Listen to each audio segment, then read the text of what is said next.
आज मी बनवणार आहे पारंपरिक पद्धतीत मुळा, गाजर आणि मिरचीचं लोणचं.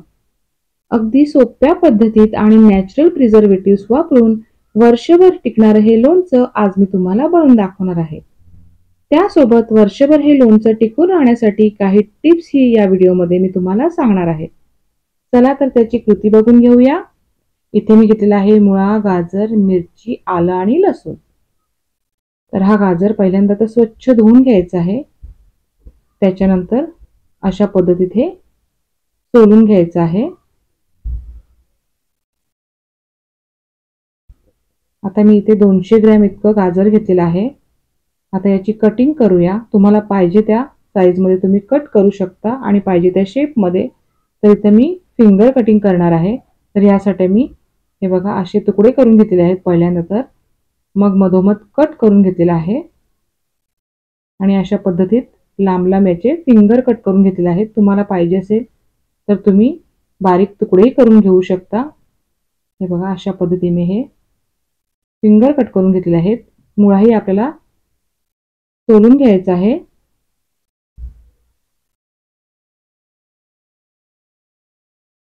आता मुळाही मी त्याच पद्धतीत फिंगर कट करून घेत आहे. हे बघा मधोमध कट करून असे लांब लांब कट देत आहे मी. हे बघा आता मिरची ही त्याच पद्धतीत कट करून घ्यायची आहे. तर इथे मी साधीवाली मिरची घेतलेली आहे. तुम्हाला अजून तिखटवाली मिरची पाहिजे असेल तर तुम्ही घेऊ शकता, ते तुमच्या आवडीवर आहे. मिरची ही तशाच पद्धतीत आपल्याला फिंगर कट करून घ्यायची आहे. बघा मधोमध करून मी 2 तुकडे करून घेते. तर इथे मी 200 ग्रॅम गाजर घेतलेला आहे, 200 ग्रॅम मुळा घेतलेला आहे आणि 125 ग्रॅम इतकी मिरची घेतलेली आहे. तुम्ही भाज्यांचं प्रमाण कमी जास्त करू शकता. इथे जवळजवळ आपली अर्धा किलो इतकी भाजी झालेली आहे. तर इथे मी आलं घेतलेले आहे. आलंही मी असे फिंगर कट असे करून घेतलेले आहेत, बारीक बारीक तुकडे करून घेतलेले आहेत आणि तुम्ही बघू शकता लसूणही सोलून घेतलेला आहे. तर आता ही भाजी आपल्याला थोडी सुकून घ्यायची आहे. आता हे जे लोणचं आहे ते आपल्याला वर्षभर टिकवायचं आहे. वर्षभर टिकवण्यासाठी ही पहिली टिप आहे की या भाज्यांमध्ये गाजर मुळ्यामध्ये पाण्याचा अंश असतो. तर आपल्याला ही भाज्या पहिल्यांदा तर ड्राय करून घ्यायच्या आहेत. तुम्ही उन्हातही सुकवू शकता, तुम्ही फॅन खाली सुकवू शकता. उन्हात जर तुम्हाला सुकवायचे असतील तर तुम्हाला 2 ते 3 तासात हे उन्हात ठेवावं लागेल आणि फॅन खाली ठेवायचं असेल तर रात्री मी 10 वाजता हे फॅन खाली ठेवलेलं आहे. दुसऱ्या दिवशी सकाळी 10 वाजेपर्यंत, म्हणजे जेमतेम 12 तास तरी हे आपल्याला फॅन खाली ठेवायचं आहे. आता मी ताटात ठेवलेले होते त्याच्यामुळे एकावर एक भाज्या होत्या, म्हणून मी हे सुपामध्ये पसरवून ठेवलेले आहे, जेणेकरून सर्व मुळ्याला किंवा गाजराला हवा लागली पाहिजे आणि हे व्यवस्थित सुकले गेले पाहिजे, ड्राय झाले पाहिजे. त्याच्यामुळे आपला लोणचा वर्षभर टिकून राहतो. याच्यात जर पाण्याचा अंश असला तर लवकर खराब होण्याचे चान्सेस आहेत. तर इथे मी गॅसवर एक पॅन घेतलेला आहे. त्याच्यामध्ये मी 3 टेबलस्पून धणे घेतलेले आहेत, 3 टेबलस्पून मोहरी म्हणजे राई घेतलेली आहे, 3 टेबलस्पून बडीशोप घेतलेली आहे, 1 टेबलस्पून जिरं घेतलेलं आहे आणि हे 1 टीस्पून इतकं मेथी दाणे घेतलेले आहेत. आता मी गॅस चालू केलेले आहे, पण गॅस मंद आचेवरच आपल्याला हे सगळं भाजून घ्यायचं आहे.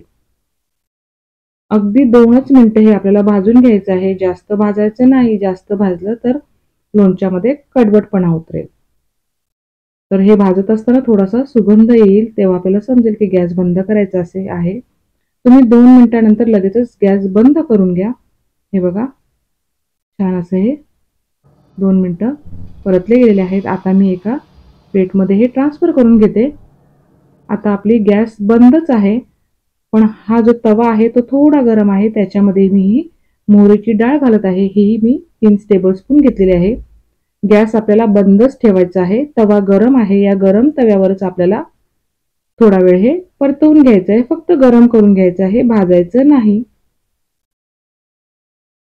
आता ही मोहरीची डाळ ही मी एका प्लेटमध्ये ट्रान्सफर करून घेते. आता हे बघा हे भाजलेले जे आपले मसाले होते ते छान असे थंड झालेले आहेत. आता हे मिक्सरच्या भांड्यात काढून घ्यायचे आणि हे आपल्याला जाडसर वाटून घ्यायचे आहेत. हे बघा अशा पद्धतीने आपल्याला हे छान असं वाटून घ्यायचं आहे. आता हे वाटलेलं जे मिश्रण आहे ते मी एका प्लेटमध्ये काढून घेते. आता याच्यामध्ये घालायचं आहे 1 टीस्पून हिंग, 1 टीस्पून मी इथं कलौंजी घातलेली आहे, कांद्याचं बी बोलतात, ते ऑप्शनल आहे, नाही घातलं तरी चालेल. अर्धा टीस्पून हळद घातलेली आहे, आणि मी इथं 2 टेबलस्पून आपला आगरी मसाला घातलेला आहे.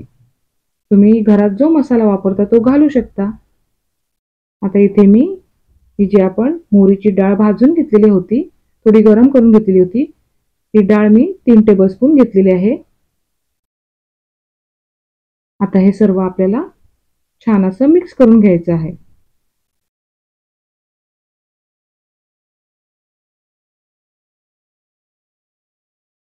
आता हे सगळं व्यवस्थित मिक्स करून घ्यायचं. आता इथं एका भांड्यामध्ये घालायचं आहे तेल, तर मी इथे 1.5 कप तेल घेणार आहे. आपली भाजी जवळपास अर्धा किलो भाजी होती. त्याच्यामध्ये मसाल्यांचे प्रमाण मी तुम्हाला परफेक्ट सांगितलेले आहेत किती घ्यायचे. आता एवढ्या लोणच्याला आपल्याला 1.5 कप इतकं तेल लागणार आहे. आता हाय फ्लेमवर आपल्याला तेल गरम करून घ्यायचं आहे. तेलातून धूर निघेपर्यंत आपल्याला तेल गरम करून घ्यायचं आहे. आता तुम्ही बघू शकता याच्यातून तुम्हाला धूर निघताना दिसत असेल.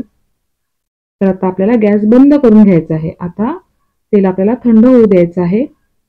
थोडंसं कोमट असेल ना तेल, तेव्हा आपल्याला याच्यामध्ये घालायचं आहे या लसणाच्या पाकळ्या. थोडंसंच कोमट ठेवायचं आहे, जास्त गरम असता कामा नये. आता बघा लसूण थोडा तळला गेलेला आहे. आता याच्यामध्ये घालायचं आहे आलं. आता या लोणच्यामध्ये तुम्ही हळदही घालू शकता, कच्ची हळद. तर अशा पद्धतीने कट करून तुम्ही कच्ची हळदीही थोडी सुकून घालू शकता. तर आता याच्यामध्ये घालायचे आहेत आपल्याला या आपल्या भाज्या, म्हणजे मुळा, गाजर आणि मिरची. तर या सर्व भाज्या याच्यामध्ये घालायच्या आहेत. तेल आपलं थोडंसं कोमट आहे, त्याच्यामध्ये ही भाज्या थोड्याशा अशा मऊ पडतील. आता याच्यावर घालायचं आहे हे मसाला, जो आपण मसाला तयार केला होता तो पूर्ण याच्यामध्ये घालायचा आहे. आता हे सर्व आपल्याला ढवळून घ्यायचं आहे. तेल थोडंसं गरम आहे, त्याच्यामुळे मसालाही याच्यामध्ये छान असा शिजला जाईल. तेल जर जास्त गरम असेल तर मसाला करपण्याचे चान्सेस आहेत. त्याच्यामुळे जो तेल आहे तो आपल्याला अगदी कोमटच ठेवायचा आहे. छान असं ढवळून घ्यायचं, एकजीव करून घ्यायचं, मिक्स करून घ्यायचं. आता हे सर्व व्यवस्थित मिक्स झालेलं आहे. आता याच्यामध्ये घालायचं आहे आपल्याला मीठ. अर्धा किलो हे लोणचं आहे, त्याच्यामध्ये मी 3 टेबलस्पून इतके मीठ घातलेले आहे. मीठ हे जे आहे ते उत्तम प्रिझर्वेटिव्ह आहे आणि हे आपलं पारंपरिक पद्धतीत नॅचरल असं प्रिझर्वेटिव्ह आहे. अजून आता मी एक प्रिझर्वेटिव्ह घातलेला आहे, ते म्हणजे लिंबाचा रस.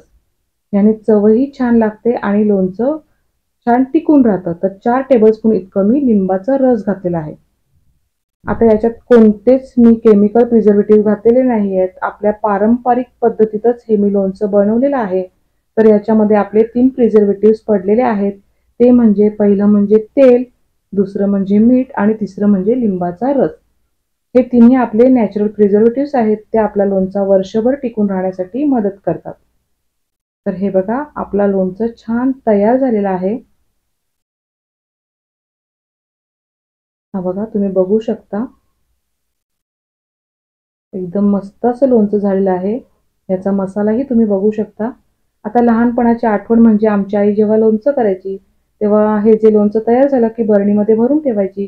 त्याच्यानंतर परातीत जो मसाला राहायचा त्याच्यामध्ये आपला जो भात असतो तो कालवून खायची मजा काही वेगळीच असते. मला तर खूप आवडायचं. आता हे बघा लोणचं तर छान तयार झालेलं आहे. मी मसाला टेस्ट करून घेते. हा बघा भारी, एकदम जबरदस्त मस्त असं लोणचं तयार झालेलं आहे. तर मी हे बरणीमध्ये भरून घेते. लोणचं नेहमी चिनी मातीच्या किंवा काचेच्या बरणीतच ठेवायचं आहे, प्लास्टिक किंवा स्टीलच्या डब्यात ठेवायचं नाहीये. तर लोणचं मुरण्यासाठी आपल्याला 10 ते 15 दिवस तरी लागतील. तर 10 ते 15 दिवसानंतर लोणचं खाण्यासाठी तयार असेल. तर तुम्हाला आजचं हे माझं पारंपरिक पद्धतीतलं वर्षभर टिकणारं मिक्स लोणचं कसं वाटलं? जर तुम्हाला आजचं हे माझं लोणचं आवडलं असेल तर माझ्या व्हिडिओला लाईक करा, शेअर करा आणि अजूनपर्यंत जर तुम्ही माझ्या चॅनलला सबस्क्राईब केलं नसेल तर माझ्या चॅनलला सबस्क्राईब करायला विसरू नका. धन्यवाद.